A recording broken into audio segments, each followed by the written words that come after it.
Craving for your favorite pizza or missing your favorite burger? Have you ever thought what actually happens to these foodstuffs once they enter into your body? Welcome to Epitome classes. My name is Joy Mukherjee. This would be lecture 3 of our biology lecture series for class 10th. In this lecture, we would be discussing the process your favorite food has to go through once it enters into your body. In our previous lectures, we have already discussed about various types of life processes. And among those life processes, we have seen one of the most important life process, that is the characteristic feature of any living organism, which is of course nutrition.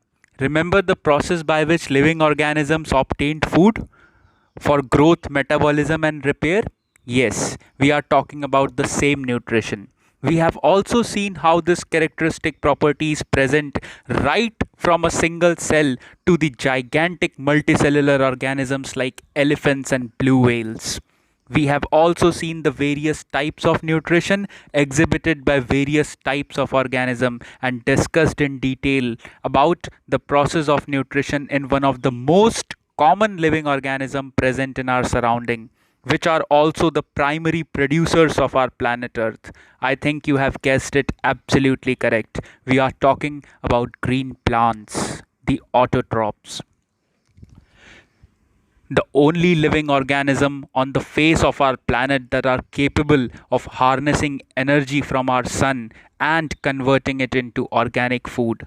Same food on which we also depend directly or indirectly. Don't you think this is absolutely amazing? However, if you have missed any of these, please go and check our previous parts of our biology video lecture series. However, the topic that we are about to discuss today is extremely important and interesting. We will talk about a process that happens after the food has been taken in by an organism in form of nutrition. The nutrients we take in form of food cannot be directly utilized by our body, as you cannot directly consume many of the vegetables that you buy from the grocery store. You need to cook them first. Similarly, nutrients that we take in form of food needs to be processed by our body up to a certain extent before they can be finally used by our body as energy or for growth or for repair. So, this mechanism of processing food into simpler substances that can be utilized by our body is termed as digestion. This process remains extremely simple in single cellular organisms where food is simply digested in a cavity called food vacuoles, which are empty hollow space in their cell body. However, if you consider more complex organisms like your pet dog or you yourself, you would see that this process also turns more complex. We have a special set of organs together forming a system to accomplish this task of digestion for us. Each part of this system has characteristic role to play in digesting different types of nutrients consumed by us. So in this lecture, we would see one by one all the organs that forms our digestive system.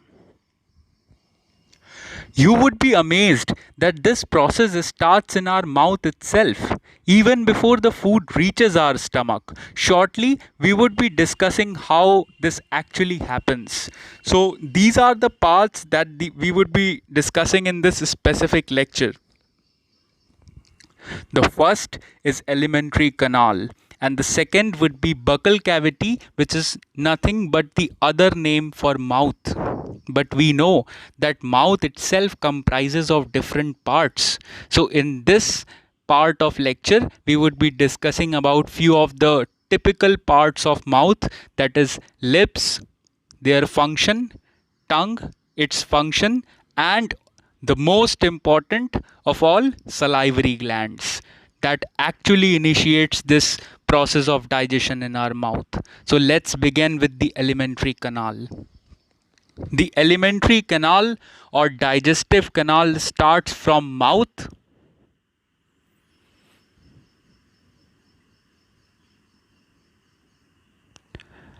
It starts from mouth and ends in anus. So over here in this diagram, you can see this tube-like structure that starts from mouth and goes all the way down, forming a J-shaped structure which we known as a stomach. Then we have this small intestine, and after small intestine it increases in girth and turns into large intestine, and finally it ends at anus. So this complete tube like structure that you can see starting right from mouth and reaching up to anus is known as alimentary canal. This is a single continuous tube that starts from mouth and ends to anus. In between, it takes various folds, as you can see, like over here, forming stomach. You can see this fold over here where it forms stomach. Moving further down, it forms small intestine, and again moving further down, it forms large intestine. So it takes various folds and turns to form various organs of our digestive systems like stomach, small intestine, large intestine, etc. But in general, what it is a long continuous tube which is running right from our mouth and going all the way to anus, as you can see in this diagram. So there are few main regions of this alimentary canal. We will see one by one what are they. Mouth, it's the opening or the orifice which you can see over here. Then we have salivary glands which is present in the mouth itself. We would be discussing them in this video in detail. Then we have oesophagus. Oesophagus is this part.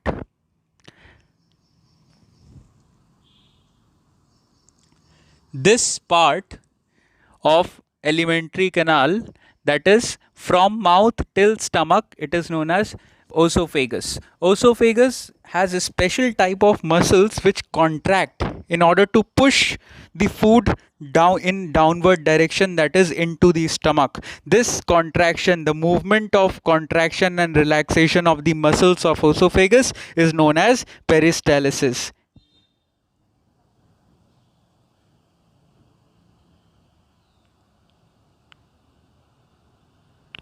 Peristalsis.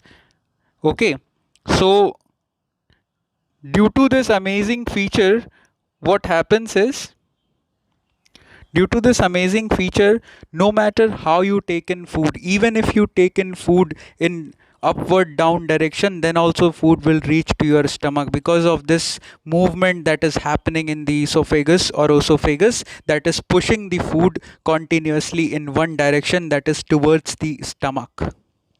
Then we have stomach, of course. It's a J-shaped bag-like structure which has a very prominent role to play in this entire process of digestion. We have pancreas, liver, gallbladder, small intestine, which consists of duodenum and ileum. These are the two parts of small intestine. We would be discussing them in detail. And then finally we have large intestine that consists of colon, rectum, ending at anus. So this complete tube-like structure that starts from mouth and runs all the way to anus is termed as alimentary canal. I hope you have understood this. Now we will move on to the next part and the most important part, that is buccal cavity, which is the other name for mouth. Now in this buccal cavity, the first structure that you would see over here are lips. The most striking feature of buccal cavity, which is only present in few of the organisms, is this structure that is lips. It is a soft, muscular and movable structure. It is the opening or the orifice of the buccal cavity. Now, what are the various functions of this lips? The first and the foremost function which you might have felt, which you might have experienced yourself, is it shuts the mouth airtight to hold food and drinks. You can try it yourself also. Try eating something or swallowing something with your mouth open. It would become completely impossible. You will spill it out from your mouth if you try to do so. So therefore, the purpose of this lip is to shut the mouth airtight so that food and drinks can be held inside. The second function that we have over here is holding the food between the teeth while chewing.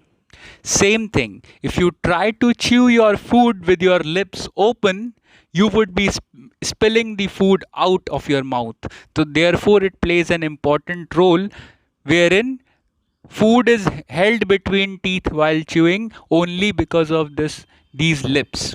Then we have articulation. What do we mean by articulation? Articulation means producing sound. It helps in production of sound. It helps in production of sound. Then deglutition pushes food into oral cavity while swallowing. When you try to swallow your food, lips play a very important role in doing so. It is the lips which enables you to push your food towards your throat so that it can reach the esophagus from where it would be taken to your stomach. Then it also serves as a tactical organ. Now, what do we mean by tactical organ? A organ that is sensitive to touch, warmth, and cold. This is the very reason you might have seen that whenever we are drinking something hot, we first tend to take a sip of that drink in order to gauge how hot or how cold that drink is, which enables us to understand the quantity of that drink which we can take in at a time. So, therefore, while drinking a hot tea or a coffee, we tend to sip on that drink first. What is this sipping on that drink? Actually, we are bringing that drink in contact to our lips so that we can sense how warm or how cold it is. Therefore, it also serves as a tactical organ. And last but not the least, it is the erogenous zone of our body. Now, what do we mean by this erogenous zone? A region of heightened sensitivity. Lips. Underneath these lips, there are millions of nerve endings which conducts the signal from your lips to the brain. Therefore, it acts as a center of stimulation that can lead to sexual arousal and sexual fantasies. That is the reason you would see among all the organism, human beings are the only organism that uses their lips for kissing because it's a region of erogenous zone. I hope you would remember the functions. Let's move on. Okay, tongue. Large muscular organ that contains taste buds with 50 to 100 taste receptors in each bud. This you might have seen. If you see your tongue closely, you would see that there are grooves present on the tongue. These grooves are nothing but taste buds, and these taste buds are used for tasting the food that has been taken inside, that has been put inside your buccal cavity. Before, it was believed that tongue has different regions for tasting different taste, but later it was seen that nothing so. All the entire surface area of the tongue is responsible for tasting. There are no specific sites for a specific taste. Any taste can be tasted from any of the site present in the tongue. So therefore, we would see the primary function of this structure is sense of taste. Then we have, it is also used as an organ of speech. For producing specific sound, there has to be movement of the tongue. If you stop moving the tongue, you would see that the sound produced won't be clear. You won't be able to speak what you actually want. Third function of this structure is oral cleansing. Oral cleansing, you might have seen, after chewing, whatever the remnants of food is left in the mouth, it is cleansed or it is cleaned, it is wiped out by your tongue itself. Then the fourth function is squeezing food while swallowing. It squeezes the food, it pushes the food towards your throat so that it can reach the esophagus that would take the food to the stomach. So it helps in squeezing the food while swallowing. Then we have producing clear and distinct sound. This I have already told you. There are few specific sounds which can be produced only by the movement of tongue. If you stop moving your tongue and if you try to speak, you would see that your speech would be unclear. Let's move on. Next, and the most important part of mouth that initiates the process of digestion that we were talking about in mouth itself is salivary glands. So, what are salivary glands?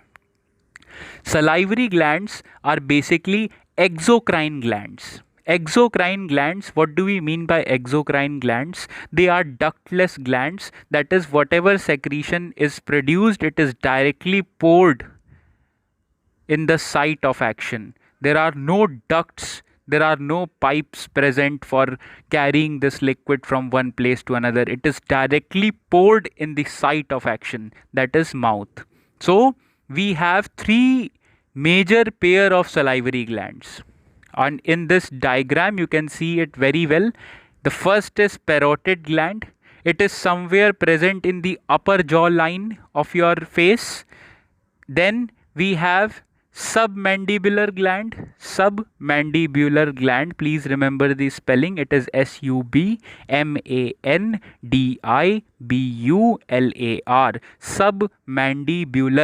Submandibular gland, which is present on the lower jaw. Then towards the frontal portion of your jaw, you would see there is another gland which is present, which is known as sublingual gland. Sublingual gland, that is SUBLINGUAL, sublingual gland. So now from this diagram itself, it might be very clear. If someone asks you which is the largest salivary gland, it would be none other than parotid glands, as you can see. And parotid gland, it is not only largest, but it is responsible for only 25% of the total secretion. Although this is the largest salivary gland, but you would see that it is responsible for only 25% of the total salivary secretion that is happening inside your buccal cavity. The next that is present on the lower jaw is submandibular gland. Submandibular gland is responsible for maximum secretion, that is 60% of the total secretion is from the submandibular gland. So if the question comes which is the largest salivary gland, your answer would be parotid gland. But which is the gland which is responsible for largest or the greatest amount of secretion, then your answer would be submandibular gland. And towards the front portion of your jaw, we have sublingual gland. And as we know that sublingual gland is the smallest of all three salivary glands, you would see that it is only responsible for 5% of the total secretion. That is, even the secretion is lowest from this smallest salivary gland that we have. Okay, let's move on. Then we have classification on the basis of secretion. Now this saliva that is secreted in your buccal cavity, it is classified into two types, that is serous. The first type is serous. Serous secretes alpha amylase. This is a very important term that you need to remember. Alpha amylase that breaks starch into maltose and glucose. Let me tell you, both maltose and glucose are form of sugar.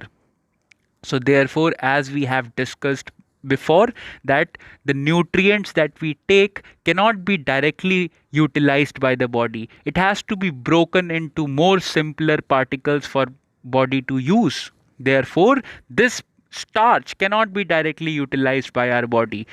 In order to utilize this starch, it first has to be broken into maltose or glucose or any simple form of sugar. So in order to do that, there is a special enzyme which is known as alpha amylase that is secreted along with from this salivary gland. Your saliva contains this component that is alpha amylase, and this component alpha amylase, this enzyme alpha amylase, is responsible for breaking down starch into maltose and glucose. Next type of secretion is mucus or seromucus. Mucus or seromucus, the simple function, the simple act of this is just to lubricate the inner part of your mouth. Lubrication is very important, otherwise, it will become very, very difficult for food particles to be swallowed. You won't be able to swallow food particles if they are completely dry. So therefore, mouth needs to be lubricated at all times. It also prevents the growth of various kind of bacterias in your mouth.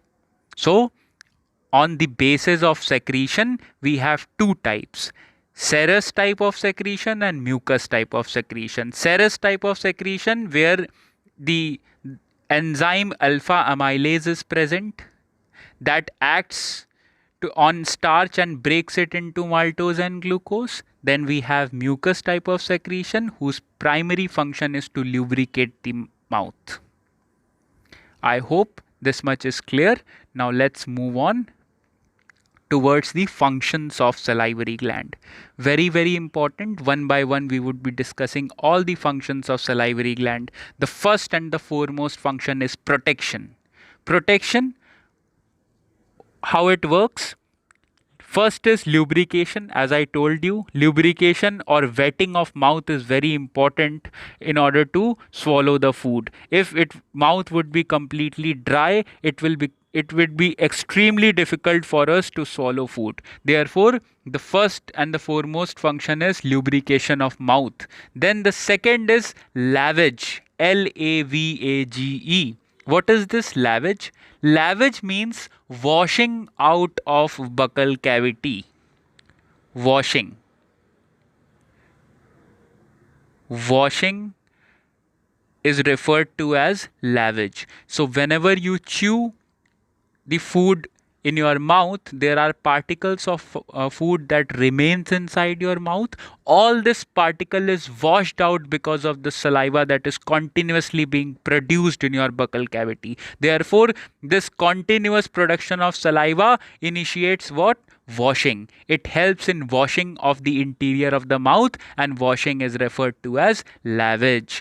And third is pellicle formation. Pellicle. Pellicle formation. Now, what is this pellicle? Pellicle means thin film or membrane that is formed within the mouth.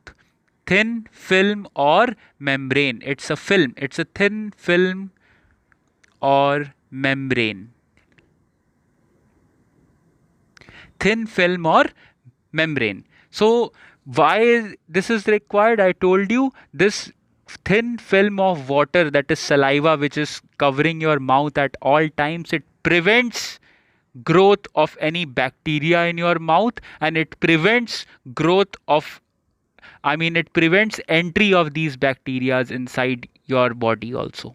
So therefore, this pellicle is a thin film or a membrane that is formed of saliva that covers the inside part of your mouth at all times. And what is responsible for this?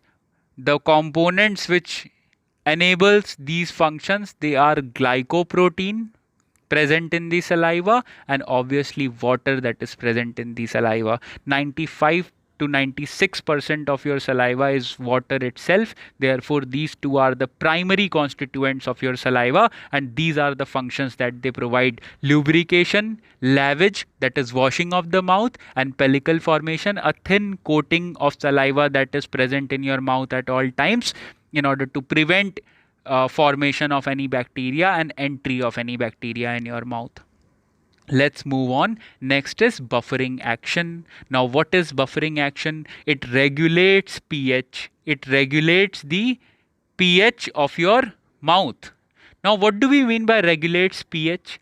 I hope you remember what pH is. pH gives us acidicity or basicity of any component. How acidic or how basic a substance is determined by its pH. We have also seen pH strips which are used for testing acids and base. So therefore, saliva plays an important role in regulating the pH of your mouth. And you must remember that the average pH of saliva is 6.7. 6.7 is the average pH of your mouth of a healthy person, and this pH varies as we eat food, because as you eat food the environment of your mouth changes depending upon the type of food that you have consumed. It can become acidic, it can become basic, but it is always said the recommendable number is 6.3. That is, pH of a healthy person, pH of mouth should not fall below 6.3. Therefore, 6.3, it should not go below 6.3. However, the average pH that is maintained inside the buccal cavity is 6.7. And I hope you know that normal for a neutral substance, pH is, for what is pH for a neutral substance? I hope you all know this. pH is 7. pH of water is 7. If we go below 7, it becomes acidic. If we go above 7, it becomes basic. So we will see that generally neutral environment is maintained in our mouth, and this can happen only because of presence of saliva. Okay, let's move. The most important function, digestion. Okay, what is happening over here is digestion of starch, digestion of lipids, and bolus formation. One by one, we will discuss what they are. Digestion of starch, we have already seen that because of the production of amylase, alpha amylase, starch is broken down into simple sugar, that is glucose or maltose. Glucose or maltose. These are simple sugar. These are produced when starch is broken. So basically starch is broken into glucose and maltose. Then digestion of lipids. Now what are lipids? Lipids are the constituent particle that forms fats. We know that there is a content of fat present in our food. So basically what are these fats? These fats are nothing but they are chain of lipids that enables fats to form. Like we have seen the component particle of a protein. How is protein made up of? Proteins are made out of amino acid. Amino acid. Similarly, fats. Fats are made up of lipids. So chain of lipids forms these fats. We must understand here that fats are basically chain of lipid molecules. Like proteins are chain of amino acids. Thus, few short chain lipids are broken down into diglycerides. Lipid is broken into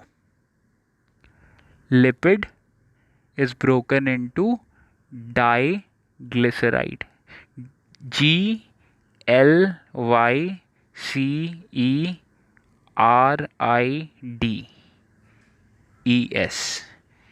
Diglycerides. Lipid is broken down into diglycerides.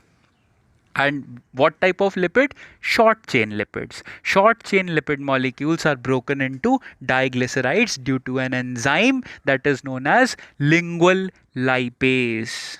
Over here you would see components that enables this process of digestion is amylase, which helps in digestion of starch, and lingual lipase is an enzyme that is responsible for digestion of lipids, and these lipids break into diglycerides. I hope you will remember this much. Next, we have bolus formation. Bolus is a mixture of food and saliva together. Once you have chewed your food well, you would see that it turns into a wet ball of saliva.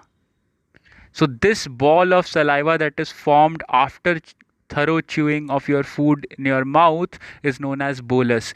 And why it is important, as I told you, if it would be completely dry, it will be extremely difficult for you to swallow your food. Therefore, in order to make this process more easy, there is a coating of saliva that is formed on the food that you have chewed, and this mixture of food and saliva together is known as bolus. So bolus, okay, let me change the color. Bolus, it is mixture of food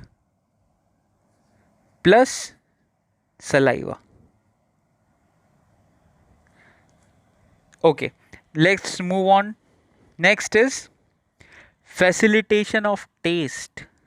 Taste bud growth and maturation dissolves substance to carry to taste buds. You know, taste buds are minute and they are extremely small. So in order to make them open to the food that we have consumed, saliva facilitates by wetting the food, by dissolving the food, and this dissolved food, when it reaches our taste buds, we are able to identify the kind of taste that particular food carries. Let's move on. Next function is defense action against microbes. As I have told you, uh, if you remember, pellicle formation is forming a film or a membrane within the mouth. So this membrane prevents antibodies and it makes a hostile environment for any microbe or foreign substance that has entered into your mouth, or it can harm the body. And what are the major components? Lysosome,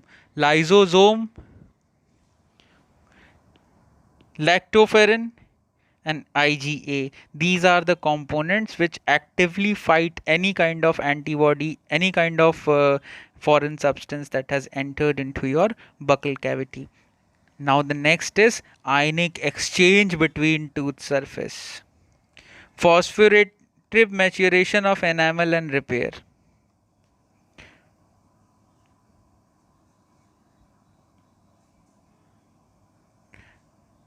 So posturative maturation of enamel and repair, it's basically enamel refers to the outermost covering of our teeth. We would be discussing it in detail in our next lecture when we would be dealing with teeth. However, we know that the outer portion, that is enamel, it is basically composed of calcium and phosphate. So there is continuous ionic exchange which is happening only because of saliva. We know that in order to form ions and for ions to migrate from one place to another, we need a dilute environment, we need an aqueous environment. So this aqueous environment is provided by the saliva so that ions can be transferred from one place to another, and thereby helping us in keeping the outermost layer of teeth, that is enamel, intact.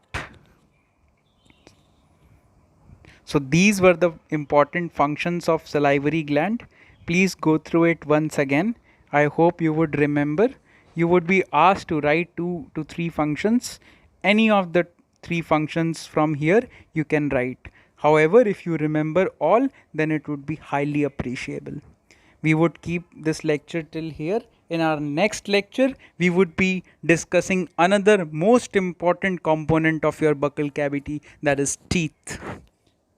Till then, thank you so much for watching the lecture. If you have liked this lecture, please don't forget to like and subscribe.